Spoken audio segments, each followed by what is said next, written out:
personnes-là, est-ce qu'elles ne vont pas se transformer? Écoute, je ne parle pas de la transformation. Moi, je t'ai dit tout à l'heure, la Bible dit, soyez en paix avec tous. Si je suis en paix avec toi et que tu es hypocrite, je vais même prier pour toi.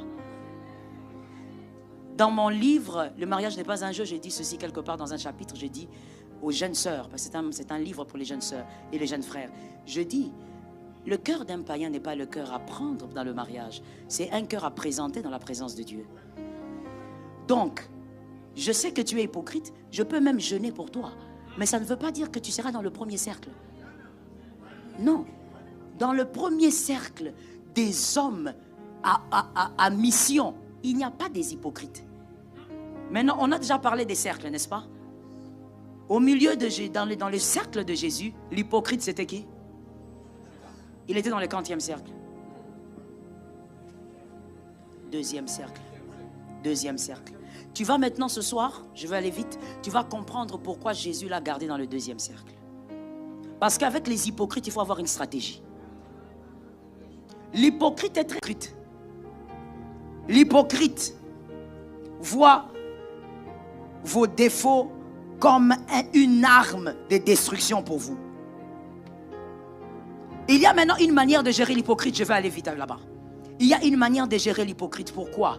Parce qu'un hypocrite, lorsque vous lui montrez que vous connaissez son jeu, il va aller frapper plus fort.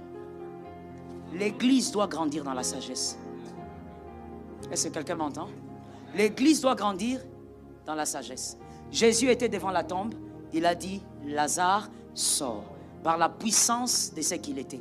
Mais avant qu'il n'appelle Lazare dehors, un lecteur de la Bible, dites-moi, la Bible dit que Jésus avait fait quoi?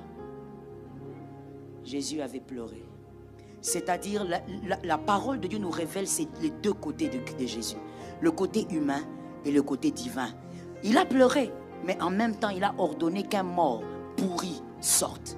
C'est pour te dire seulement que même quand on est chrétien, il faut avoir la vigilance, il faut avoir la prudence. Soyez prudents comme les serpents, souples comme la colombe, c'est la Bible. Arrêtez de dire, non, le Seigneur va tout faire. Le Seigneur ne fait pas tout. Voilà pourquoi le Seigneur ne fera pas en sorte que ta femme devienne enceinte seule.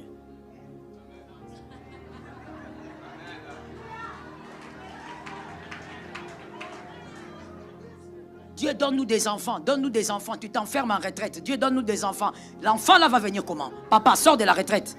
Attrape ta femme. Dieu ne fait pas tout. Et Dieu veut que ça soit comme ça. C'est une manière de nous responsabiliser. Dieu ne nous bébifie pas. Il veut nous responsabiliser. Bien-aimé, tu dois être vigilant. L'hypocrite